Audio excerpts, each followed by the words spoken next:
हाँ जी, Aryan online academy में एक बार फिर से आपका स्वागत है। आज अपन पढ़ेंगे उत्सर्जन तंत्र। अपन क्या पढ़ रहे हैं? जैव प्रक्रम पढ़ रहे हैं। जैव प्रक्रम में सबसे पहले अपन ने पोषण पढ़ लिया, पोषण के बाद पाचन तंत्र पढ़ लिया, श्वसन तंत्र पढ़ लिया। अब आज अपन उत्सर्जन तंत्र पढ़ेंगे। बहुत ईजी मेरे भाई, ध्यान रखना इस चीज का। उत्सर्जन तंत्र के बाद लास्ट कल अपन पढ़ेगा हृदय। कल लास्ट टॉपिक रहेगा अपना हृदय, और ये चैप्टर अपने खत्म हो जाएगा। ठीक है, तो उत्सर्जन तंत्र क्या होता है? बेसिकली तंत्र यानी एक सिस्टम, पूरे बहुत सारा अंगों का समूह। तो अंगों का ऐसा समूह है जो अपशिष्ट पदार्थ को बाहर निकाल कर, शरीर से बाहर निकालने का कार्य करता है। उन्हें अपन क्या कहते हैं?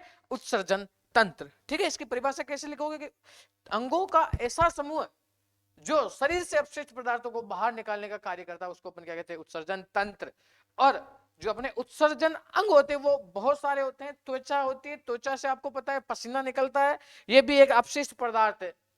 फेफड़ा, फेफड़ा से आपके CO2 निकलती है, ऑक्सीजन लेते हैं, CO2 छोड़ते हैं। सर्दी के दिनों में वाष्प निकलती है, धुआं निकलता है। और स्मोक निकल गया, स्मोक निकल गया, ये स्मोक भी फेफड़े से निकलता है। अपने को लगता है नहीं ये कहां से आ रहा है ये धुआं, तो नहीं मेरे भाई, वो भी आपके फेफड़ों से आ रहा है।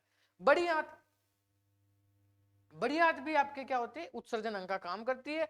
ये बड़ी आंत आपके क्या करती है? यूरिया को आपके अमोनिया को यूरिया में बदलने का काम तो यकृत करता है।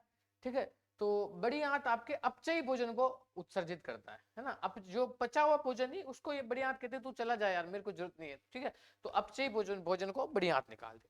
उसके बाद बात करते हैं यकृत। यकृत क्या करता है? अमोनिया को यूरिया में बदल देता है। अमोनिया जो बना हुआ है ना, वो यूरिया को बदल देता है।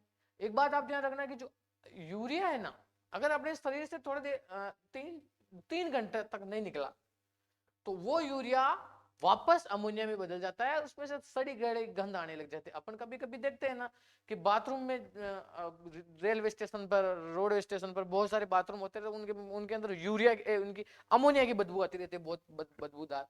तो वो किस कारण से आती है? कि वो जो यूरिया निकला हुआ है, वो यूरिया 2-3 घंटे तक पड़ा रह गया, और पड़ा रहने के बाद वापस अमोनिया में बदल गया, और वो अमोनिया आपके बदबूदार हो गया। ठीक है, इसी कारण उसकी बदबू होती है। ठीक है भाई, नेक्स्ट अपन देखते हैं वृक, किडनी। किडनी मेन काम ही यही करता है, उत्सर्जित यूरिया को शरीर से बाहर निकालने का काम ही यही करता है। ठीक है, अमोनिया को यूरिया में यकृत ने बदला, और किडनी यानी वृक ये यूरिया का उत्सर्जन करती है। तो उत्सर्जन तंत्र में आप डेफिनेशन लिखो कि अंगों का ऐसा समूह, वे अंग, अंगों का, अंगों का ऐसा समूह, अंगों का ऐसा समूह जो, अंगों का ऐसा समूह जो शरीर से, शरीर से अपशिष्ट पदार्थ को बाहर निकालने का कार्य करता हो। अपशिष्ट पदार्थों को, शरीर से अपशिष्ट पदार्थों को बाहर निकालने का कार्य करता हो। अपशिष्ट पदार्थों को बाहर निकालने का कार्य करता हो, उसे उत्सर्जन तंत्र कहते हैं। उत्सर्जन तंत्र कहते हैं। ठीक है, नेक्स्ट बात करते हैं त्वचा। अब उत्सर्जन अंग निम्न है। ठीक है, तो उत्सर्जन अंग निम्न है। उत्सर्जन अंग, त्वचा पसीना निकालने का काम करता है, पसीना निकालने का कार्य होता है। नेक्स्ट, फेफड़ा CO2 वाष्प निकालने का कार्य करता है। बढ़िया, अनपचे भोजन को निकालने का कार्य करता है। अनपचे भोजन को निकालने का कार्य करता है। यकृत क्या करता है? अमोनिया को यूरिया में बदलता है, यूरिया में बदलता है। वृक्क या फिर किडनी ये क्या करती है? यूरिया का उत्सर्जन करता है। अब अपन पढ़ेंगे वृक्क क्या होता है। आपके उत्सर्जन अंग में मेनली क्या पढ़ना होता है आपको? वृक्क पढ़ना होता है। ठीक है, चलिए वृक्क, इसको अपन किडनी बोलते हैं। किडनी दो होती है आपके पास, आपको पता है हर मनुष्य में, और इसको अपन गुर्दा ही बोलते हैं। तो सबसे पहले अपन देखते हैं कि भाई वृक्क जो है ये मुख्य उत्सर्जी अंग है। सबसे पहले अपन लिखेंगे फर्स्ट पॉइंट डाल के, मुख्य उत्सर्जी अंग है। सबसे मुख्य उत्सर्जी अंग यही है। ठीक है। रक्त है ना, ये आपके मुख्य उत्सर्जी अंग है। हाँ, रक्त को छानने का कार्य करता है, रक्त को छानने का कार्य करता है, ठीक है।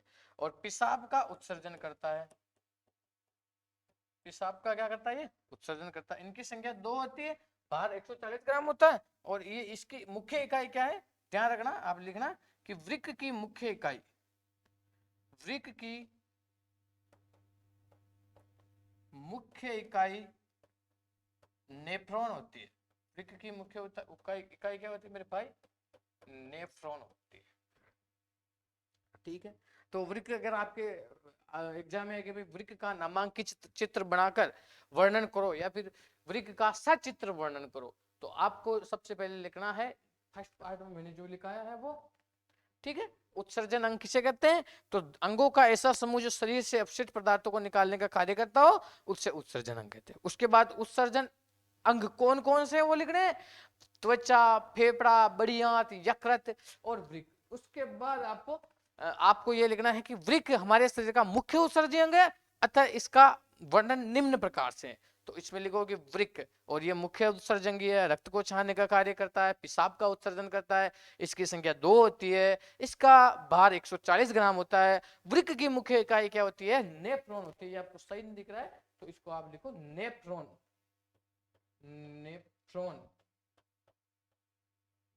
ठीक है। वृक्क की मुख्य इकाई क्या है, नेफ्रॉन, ठीक।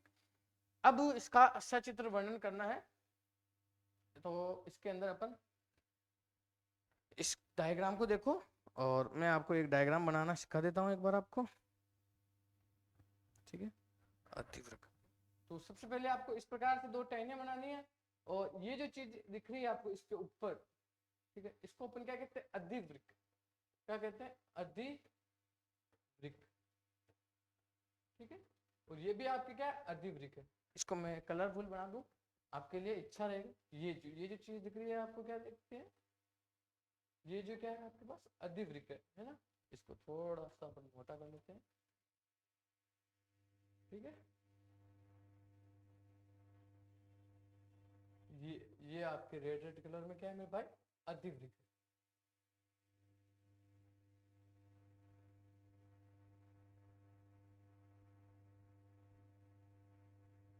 ठीक। ये आपके रेड कलर में अधिवृक्क हो गया। उसके बाद बात करें कि यह यहाँ से 2 नलियां जुड़ी हुई है, ठीक है। यहाँ से सिस्टम आपके पास सारा सामान यहाँ आता है, और इसको कहते हैं आपके पास ये जो गोल गोल बना हुआ इसको अपन क्या कहते हैं, मूत्राशय, ठीक है। और लास्ट में ये जो भाग होता है इसको अपन क्या कहते हैं, मूत्र मार्ग कहते हैं। इसका वर्णन अपन हालांकि क्लास 10th में पढ़ेंगे, ठीक है। अब ये जो चीज दिख रही है उसी को मैंने यहाँ वापस बना रखा, ये क्या होती है, इसकी दोहरी संरचना होती है। अधिवृक्क की क्या होती है, ये जो चीज दिख रही है इसके आपके दोहरी संरचना होती है, ये देखिए, ठीक है मेरे भाई। ये दोहरी संरचना बना रखी है अपन ने, ये रेड कलर में बना रहा हूं मैं,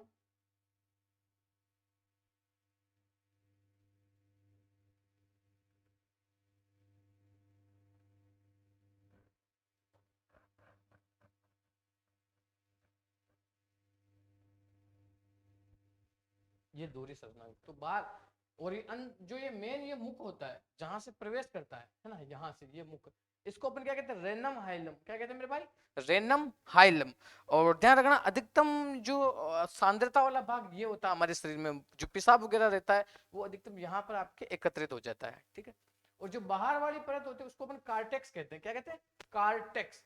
और जो अंदर वाली जो भाग होता है, अंदर वाली परत, इसको अपन क्या कहते हैं, मेडुला, ठीक है। नेक्स्ट देखना आप इसको। अब जो मेन काम होता है, इसकी मुख्य इकाई क्या है, नेफ्रॉन है। अब नेफ्रॉन के अपन बारे में अपन पढ़ते हैं अच्छे से। तो नेफ्रॉन क्या होता है, ये उत्सर्जक अंग की मुख्य इकाई है। और सबसे पहले इसकी संरचना देख लेते हैं। तो ये कटोरेनुमा संरचना दिख रही है आपको, ये वाली, ठीक है। और इस कटोरेनुमा संरचना को अपन क्या कहते हैं, इसके ऊपर ये छोटे छोटे ना, छोटे छोटे आपके पास एक समूह बना हुआ है, इसको अपन क्या कहते हैं, आपकी कोशिकाओं का समूह है विशेष रूप से। इसको अपन ग्लेमोरुलस कहते हैं, क्या कहते हैं,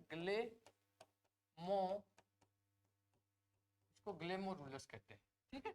उसके बाद ये आगे जो भाग निकलता है ये वाला, ये कटोरेनुमा, ये पूरा, ये कटोर, इसको कलर अलग ले लेता हूँ मैं वापस, ये ये जो भाग है कटोरे नुमा संरचना, इसको अपन क्या कहते हैं, बोमेन कैप्सूल। इसको क्या कहते हैं मेरे भाई, बोमेन कैप्सूल। ठीक है, और फिर आगे ये धागेनुमा संरचना रहती है और आगे अपने वापस ये चला जाता है। तो इस पूरी संरचना को सम्मिलित रूप से अपन क्या कहते हैं मेरे भाई, नेफ्रॉन कहते हैं। ये पूरी जो संरचना है इसको अपन सम्मिलित रूप से क्या कहते हैं, नेफ्रॉन कहते हैं। ठीक है, नेक्स्ट बात करते हैं आपके ग्लोमेरुलस के क्या कार्य होते हैं। तो रक्त के कणों को छानना, भाई रक्त अपने काम की चीज है, और रक्त को वापस पेशाब के मार्ग से थोड़ा निकालेगा, ये नहीं निकालेगा। तो वो ये कहेगा कि भाई नहीं, रक्त तू मेरे को पसंद नहीं है, तू वापस अंदर जा, अपना काम तू वही कर, ये तो काम अच्छा नहीं है, यहाँ से बाहर निकल जाता है, यहाँ से जिंदगी खत्म होती है लोगों की, मतलब तेरी जिंदगी खत्म हो जाएगी बाहर निकलने के बाद। तो रक्त को ये वापस अंदर धकेल देता है। ठीक है, और शुद्ध रक्त को वापस भेज देता है, जो खराब होता है बेसिकली उसको तो ये निकाल ही देता है। ठीक है, कभी कभी आपने देखा होगा कि आप गोली वगैरह लेते हो तो आपके रक्त का रंग चेंज हो जाता है, और ब्लड जो खराब हो जाता है उसको भी ये निकाल लेता है, अनावश्यक चीज को। बात करते हैं बोमेन, ये आवश्यक पदार्थ का पुनः अवशोषण करता है। रक्त को छान लिया ग्लोमेरुलस ने, फिर बोमेन कैप्सूल कहता है कि नहीं, तू काम की चीज है बीबी शरीर के अंदर, तू आगे जाके अपने शरीर को अच्छा काम, मतलब थोड़ा बहुत लाभ दे सकती है। तो बोमेन ने क्या कहा कि चल ठीक है, अच्छी अच्छी चीजें को यहाँ वापस अवशोषण कर लेता है, बाकी को ये यूरिया को अपवन विधि से बाहर निकाल देता है। अपवन विधि, इसको डायलिसिस कहते हैं, डायलिसिस विधि से इसको निकाल देते हैं। ठीक, बात करते हैं नेफ्रॉन क्या काम करता है, तो ये यूरिया का उत्सर्जन करता है। ठीक है, उत्सर्जन का आपके उत्सर्जन तंत्र का इतना ही काम है। नेक्स्ट कल अपन हृदय पढ़ेंगे, हृदय मानव का हार्ट, और इस चैप्टर को अपन खत्म कर लेंगे। चलिए, वीडियो अच्छा लगा हो तो अपने दोस्तों को तक पहुंचाना, और अभी के लिए इतना ही। जय हिंद, जय भारत दोस्तों, थैंक यू सो मच।